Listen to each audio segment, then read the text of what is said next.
গ্রামের নাম শান্তিপুর।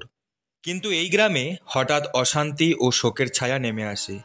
কোনো এক অজানা রোগের কারণে গ্রামের প্রায় সব মানুষই অসুস্থ হয়ে পড়ে এবং ধীরে ধীরে সকলেই মৃত্যুর কোলে ঢলে পড়ে। এই রোগের ওষুধ কারোরই জানা ছিল না। কবিরাজ বৈদ্যি কারোর কাছেই এই রোগের কোনো সমাধান নেই।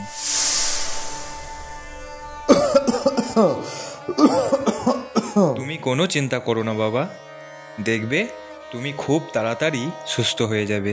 এই রোগ তো আর সারার নয়, এই রোগ গোটা গ্রামে ছড়িয়ে পড়েছে। গ্রামের সবাই আস্তে আস্তে মৃত্যুর কোলে ঢলে পড়েছে। আমি কবিরাজ মশাইকে এক্ষুনি ডেকে আনছি বাবা, ওনার কাছে নিশ্চয়ই এই রোগের কোনো ওষুধ থাকবে। না রে ভোলা, কবিরাজকে ডেকে কোনো কাজ হবে না। এই রোগের হাত থেকে মুক্তি পাবার একটাই উপায়, মৃত্যু। ও কথা বলো না বাবা, তুমি ঠিক সুস্থ হয়ে উঠবে। আমি এক্ষুনি কবিরাজ মশাইকে ডেকে আনছি। কি বুঝলেন কবিরাজ মশাই, বাবা সুস্থ হয়ে উঠবে তো? না, যা ভেবেছিলাম সেই অজানা জ্বর, যার কোনো ওষুধ নেই। এই রোগে একবার আক্রান্ত হলে রোগীকে আর বাঁচানো যায় না। তাহলে কবিরাজ মশাই এখন কি উপায়? এই পুরি দুটো দিচ্ছি, রাতে খাবার পর খাইয়ে দিস, তাতে জ্বর কিছুটা হলেও কমতে পারে। কবিরাজ মশাই, এই রোগ থেকে মুক্তি পাবার তাহলে কি কোনো উপায়ই নেই? বহু বছর আগে এই রোগ একবার ছড়িয়েছিল।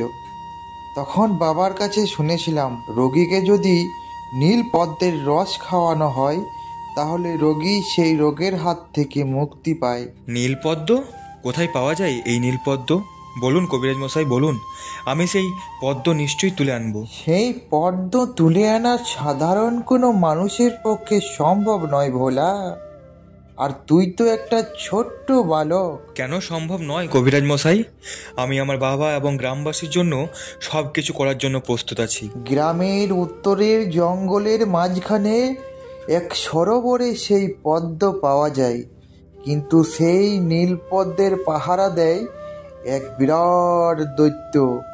সেই সরোবরে যে যায় কেউ তাই সেখান থেকে ফিরে আসতে পারে না।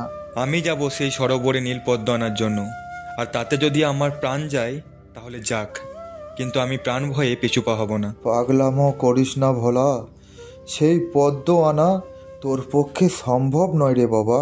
না বাবা, সেই পদ্ম যে আমাকে আনতেই হবে, নইলে সারা গ্রামের মানুষকে এই রোগ যে খেয়ে ফেলবে বাবা। আমি পারবো বাবা, আমি ঠিক পারবো। ভোলা নিজের কথা চিন্তা না করে তার বাবা এবং গ্রামের মানুষদের মুখের দিকে তাকিয়ে সেই নীল পদ্মের খোঁজে বেরিয়ে পড়ল।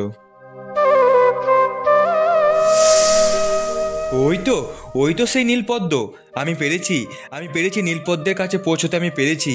এই পদ্ম নিয়ে গেলে আর গ্রামের কোনো মানুষ বিনা চিকিৎসায় মারা যাবে না, আমার বাবাও সুস্থ হয়ে উঠবে। না না, আর দেরি করলে হবে না, আমি তাড়াতাড়ি এই পদ্ম তুলে গ্রামে ফিরে যাই।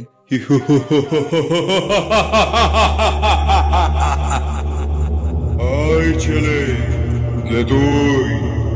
তোর এখানে কি দরকার? আমি ভোলা।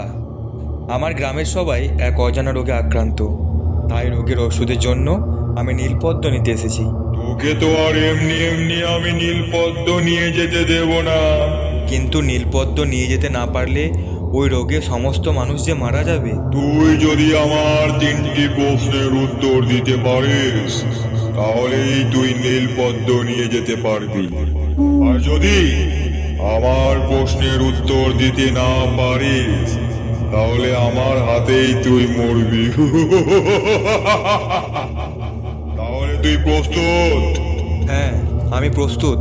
তাহলে তোর প্রথম প্রশ্ন, এমন কোন জিনিস যা সব সময় সামনে থাকে কিন্তু চোখে দেখা যায় না?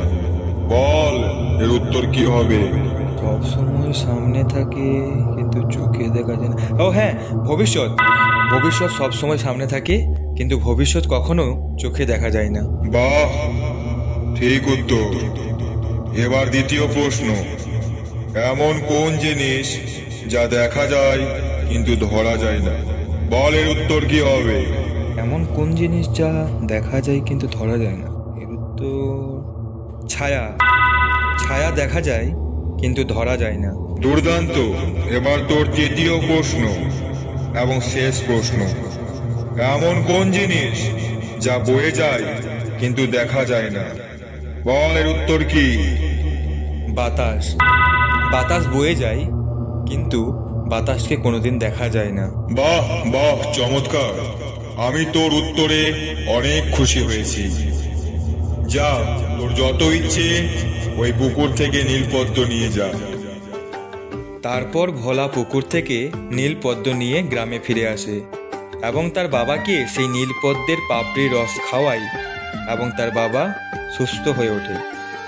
একে একে গ্রামের সমস্ত রোগীকেই সেই নীলপদ্মের পাপড়ির রস খাওয়ানো হয় এবং তারাও ধীরে ধীরে সবাই সুস্থ হয়ে ওঠে।